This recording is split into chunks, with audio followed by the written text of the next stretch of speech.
Ladies and gentlemen, welcome to the FIDE World Championship 2021, contested by Magnus, Carlsen, and Jan Nepomniachtchi. We are in the second game. The first game ended in a draw. This is a highly anticipated second game, I must say, because Magnus Carlsen has the white pieces, and the major question is, what is he going to play? And I predicted before this game that he would actually go for d4. He did, in fact, go for d4, and Jan is a Grunfeld player. If you go into Jan's database, he plays g6 on the second move, and against knight to c3, he plays d5 about 95% of the time. And if you go before 2020, he played it nearly 100% of the time. And so I predicted that he would actually play e6, which he did.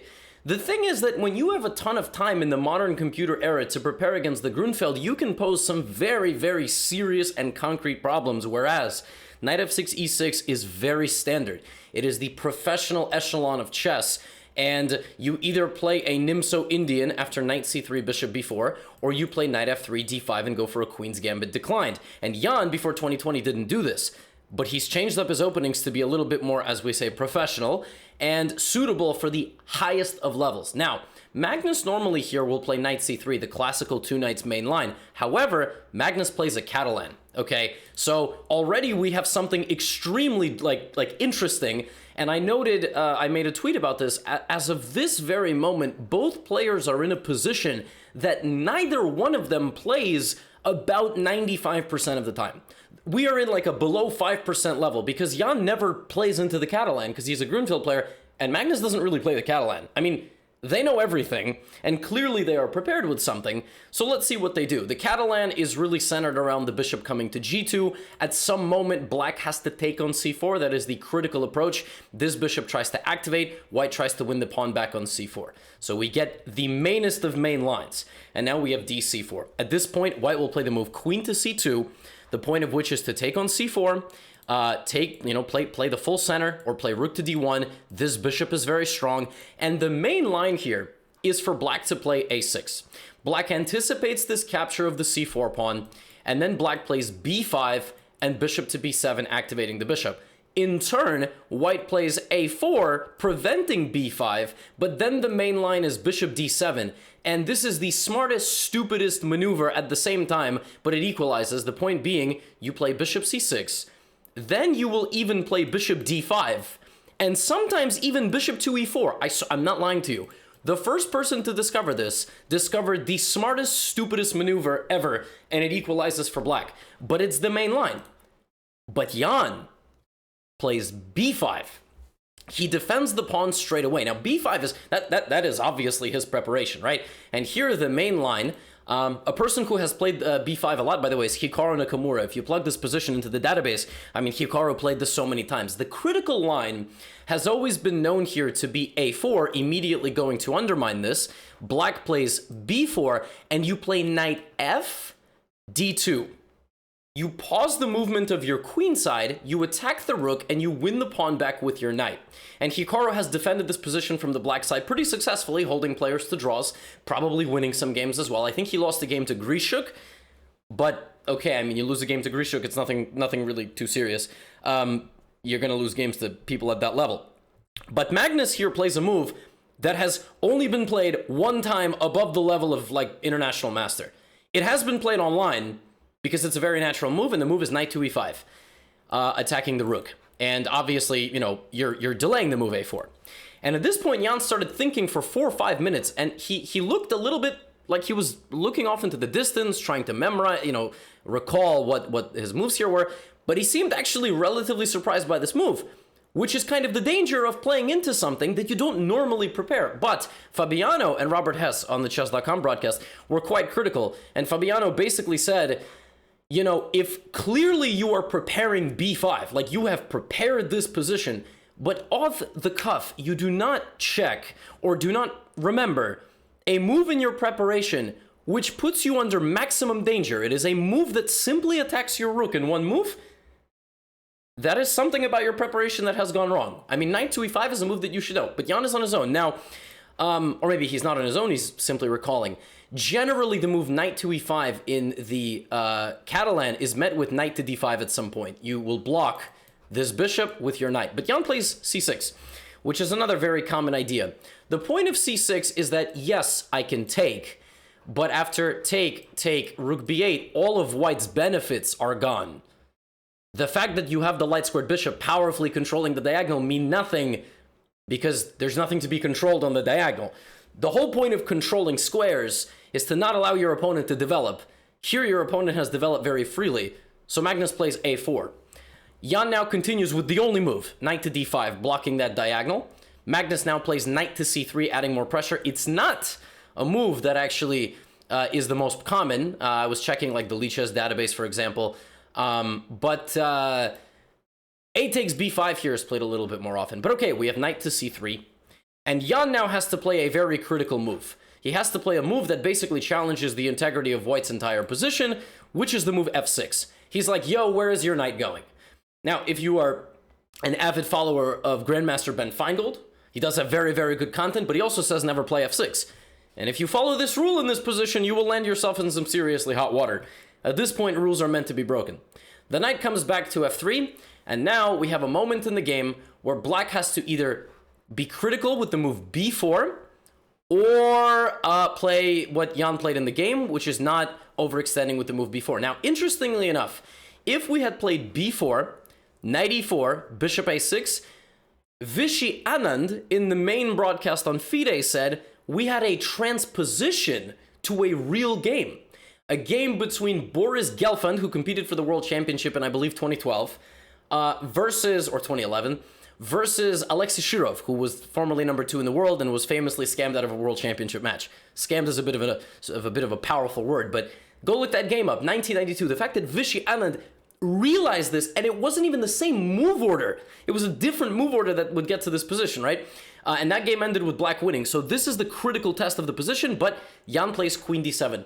Queen d7 is a very flexible move. It defends everything, including b7, and the point is to go here and knight a6. So Jan has kind of found a vision for his position with the incoming Magnus pressure. And there was some pressure. Magnus plays the Catalan move, e4, taking that space. And now the question is, do you come forward with the only active piece you have, potentially to die on d3, or do you go back to c7? You know, going back to c7 is difficult because you end up in a position like this, where for one pawn, white has everything developed and is just ready to crack you open with d5. This is a really stressful position for black. I mean, you just sit there and go, is that tidal wave coming toward me? I can't really tell. And the problem is that you're tied to your surfboard, so there's really nowhere to go. So Jan plays knight b4, okay?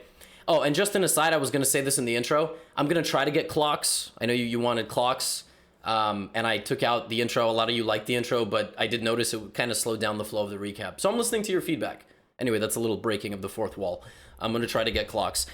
So queen e2, knight d3. Now, what does white do? Black has a totally back rank and second rank position with the exception of the knight on d3.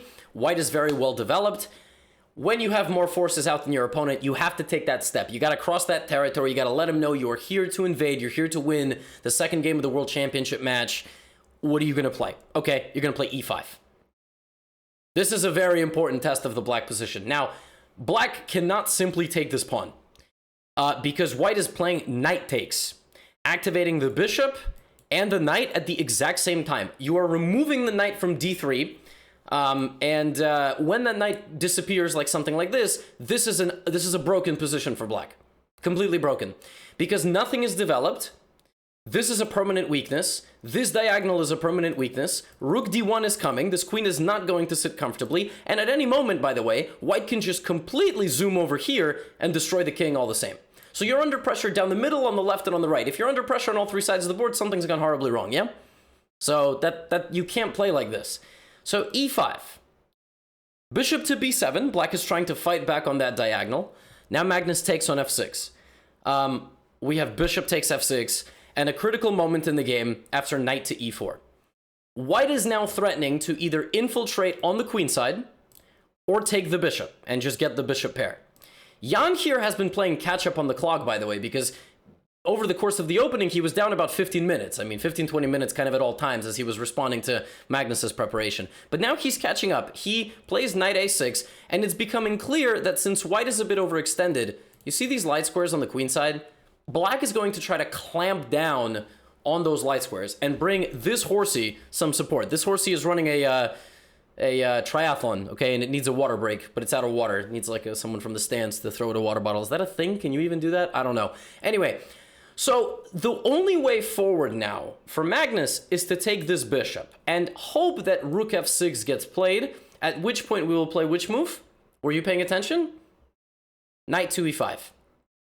And you hope for this, basically. Something like this, where you just have a beautiful control of the d file, and you will put your rook on d6, you will play f4, you'll play bishop e3, your bishops are just killers. I mean, just absolute killers. Like, I mean, you pressure everything on these diagonals. That is what you're hoping for. The thing is, if you take on f6, then black is going to play, then black is going to play gf. And as odd as this looks, you do not get this move. So maybe you move the knight anyway. Maybe you play bishop h6. It's a very unclear position. The engine thinks like 5 different lines here are zeros, which basically means it doesn't know. That's a, you know, engine is, it's a bit of a stubborn brat sometimes. It's like, nyeh, and you can't really get an answer out of it, okay? So instead of that, Magnus plays knight e5 first, which is a blunder.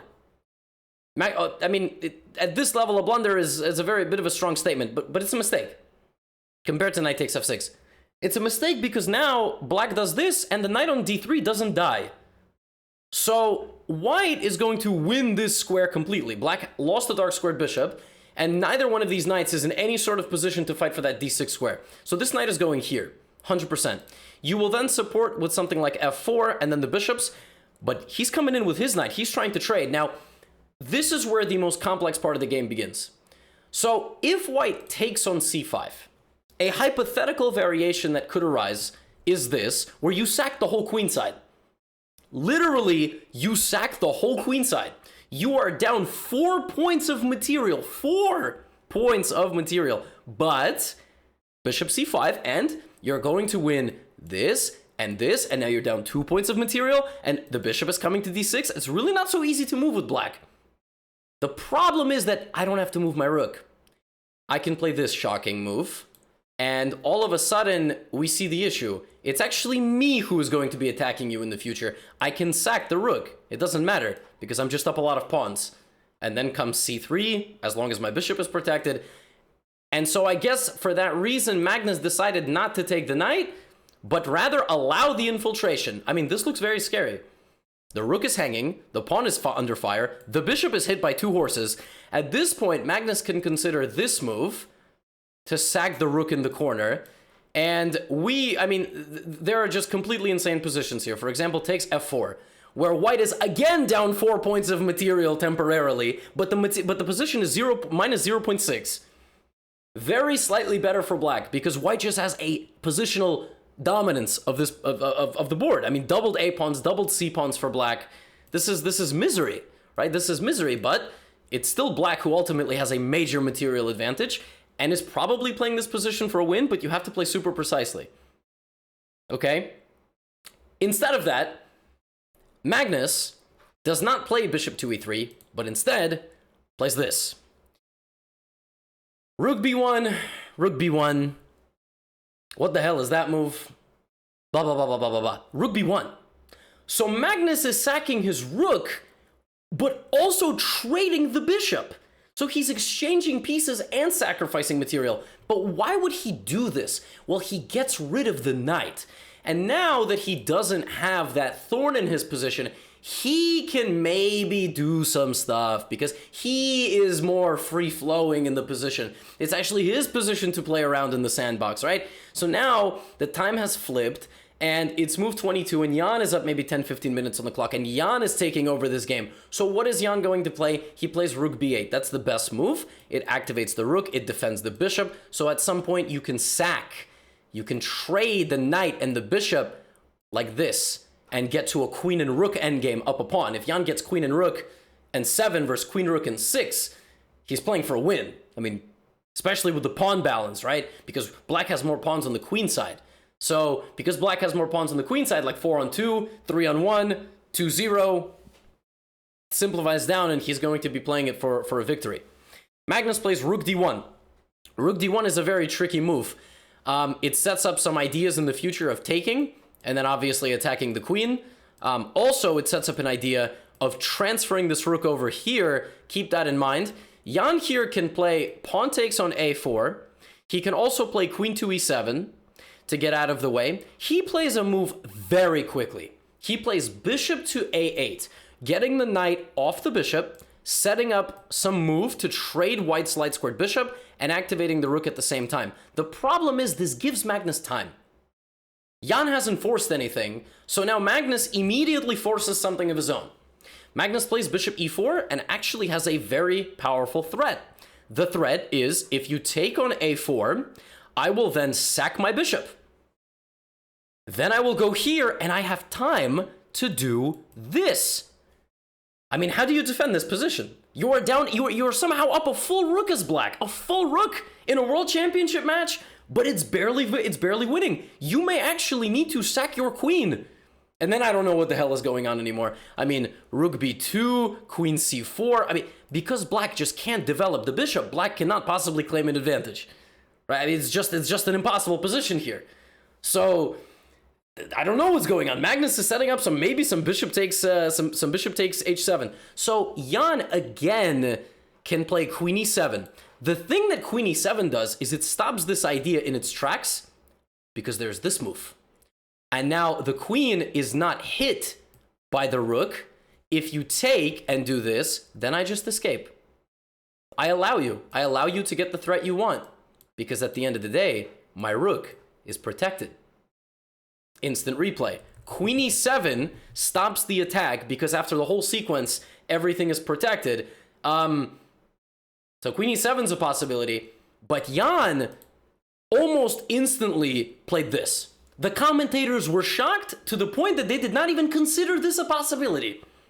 The point of c3, however, is if you continue with the plan, okay, you still play, let's say bishop takes h7, okay, something like this. Then king h7, queen h5, king g8, rook d4. You go for the same thing. I'm just getting through. I mean, I'm just going to make a queen, right? Like, there's nothing really there. So that doesn't work. That simply doesn't work. And so after the move c3, it's now up to white to figure out what he's going to play. So is he going to play queen c2? If Magnus takes on c3 in this position, we have b takes a4. The sacrifice still does not work because after this whole sequence, black goes here and you're mated. That bishop suddenly activates. The bishop on a8, the Holy Spirit, activates from the corner, and you get checkmated in a very brutal fashion on your back rank as your king is glued from the other side of the board. Oops. So c3 is actually an interesting move, but Fabiano thought that this also allows knight takes b5. So Fabiano was like, I don't understand. Why did Jan just give him 2 pawns? Well, maybe this was Jan's idea, but rook b4 comes. And somehow black is actually, for the cost of the 2 pawns, actually doing very well here. I mean, activated all his pieces. Black is going to play c5 in a moment, trading. I mean, this is a great situation for black. So c3 was played and completely like shook up the game. So Magnus didn't even take it. Magnus played queen c2. Point being that if you just play c takes b2 here, I go check, king h8, and then I play like this, and I mean, are you gonna get mated? I mean, it's not really clear who the hell is left protecting your king, right? This is a very scary position. Also, there is knight f7, which is threatening to win your queen potentially. Knight f7, and then I take your queen.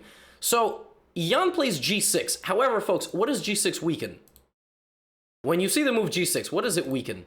It weakens the dark squares, of course, right? So Magnus has forced a concession out of Jan, and now he takes, because now his queen is in time to take a second time. So pawn balance has been restored. Magnus is no longer down a piece and a pawn for a rook. He's just down a piece for the rook. He's just down in exchange. It's 5 pawns each. Black now needs to come up with a game plan. How is he going to play around this just absolute savage on d6? Not so easy, because white is also about to come rook a1, and come here. Right, so Jan plays rook d8, c5. That was always his game plan, to trade the bishop, trade the queen. Now, it's important to understand what white can and can't trade. If white trades queens here, white is going to lose this game. White's going to lose this game. You cannot create substantial threats with just a horse. You just can't. I mean, unless it's a really pissed off horse. I saw a video today on Reddit of a horse stomping on its trainer. Reddit is crazy. I just wanted to see the Ben Simmons drama updates. So, you know, instead of that, Magnus plays queen c4. Bishops can be traded. Bishops will be traded. But you need queens on because your knight has the relative value of a rook close to it if you can park it on one of those squares. Does that make sense? I know a rook is 5 and a knight is 3, but in this position, they're both about 4. The rook simply doesn't have enough firepower. The knight is extremely powerful. And queens are obviously both 9. But if you trade the queens, you're done. It's no. And if you trade queens and rooks, you're super done. And beyond that, if it's just a pawn endgame, I'm pretty sure this pawn just promotes. So we have knight back to e4. At this point, this is move 30. Both players' time is low. There's no bonus time until move 60. That's the time control. Don't get mad at me. That's just the way it works. Jan moves out of the way to not get hit with a fork on f6. And I think you see where this is going. So queen takes on c5, rook b8. We're going to try to trade rooks. And here Magnus plays a maneuver that makes sense given the threat is to trade rooks, but on its own, Magnus here plays just simply a brilliant maneuver which needs to be appreciated. King to g2, which by itself is not super spectacular, but in this position he plays this. You know, most strong players understand why he did this, but to voluntarily run out your king in the middle of a game of such heavy pieces, he avoids any checks, and he avoids anything on this diagonal.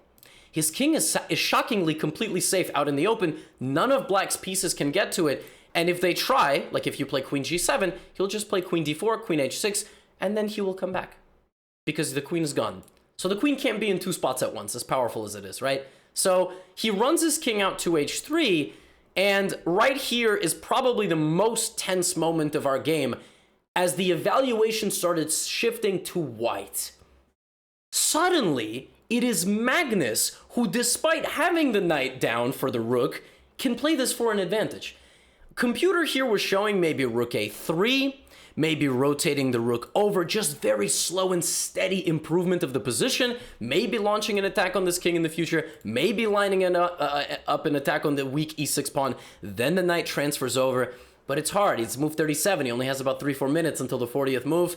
And he allows Jan to sack. And even though for a very brief moment he deflects the queen and even wins a pawn, he's up a pawn. The problem is, this is an endgame, which is a draw. Jan plays rook to f8. You know, you could play queen takes f2 in this position and hang a rook. You know what I mean? Like, it's really never too late to screw something up, which is why I tweeted, if you're complaining that this is just a draw according to the eval and they should just agree to it, you would lose the position with both colors. So, queen f5. Jan confidently trades queens down a pawn because this endgame, rook in 3 versus rook in 2, is completely equal. But before you go, oh, okay, I know the result spoiled. No, you can still learn something. It's important you don't trade rooks. It's also important you understand where to put your rook in anticipation of your opponent's play. You know the Philidor position. Go look up the Philidor position, which is the 6th ranked defense of a king and pawn endgame. You will understand what I mean by that. And in this position, Jan could have played h5. King g5 and something like king g7. This is also a draw because white cannot break through. Black will constantly create threats kind of back here. But Jan decided to just do it like this, to keep the tension, make Magnus take him. Instead of that, Magnus did this, and sacrificed the structure. You know, he sacrificed the pawn for the better structure, but we have check, and now flank checks are coming, and the players repeated moves on moves 57 and 58 for a draw by agreement, actually. They never made it to the 3rd repetition. So, what a game. I understand it was a draw. The match is tied 1-1 after both players play with the white piece and the black pieces a single time. But, guys, This was crazy. By move 4, we had a position that neither player is familiar with much at all. Jan Nepomniachtchi plays b5, a pretty daring move and a new move compared to the traditional a6. We have a super tense Catalan where for the cost of 1 pawn, 2 pawns, even 3 pawns in some positions, the game was just, it was a super hot potato for a while. That finally Magnus sacrifices an exchange and a pawn for some crazy positional bind, and Jan doesn't take that time at the critical moments that he may have had to play the position a little bit more accurately, not play bishop to a8. Maybe that one move is what gave Magnus the forward momentum to create these threats, induce dark squared weaknesses, and give him sufficient compensation until the end of the game. But you can't complain about boring chess. Folks, I appreciate you all so much. I started this recording immediately after the game was over. I hope you are enjoying these recaps. Please do show some hype in the comments. Last video got almost 2,000 comments. Let's break 2,000 after this one. And yeah, I'll see you all for game 3. Get out of here.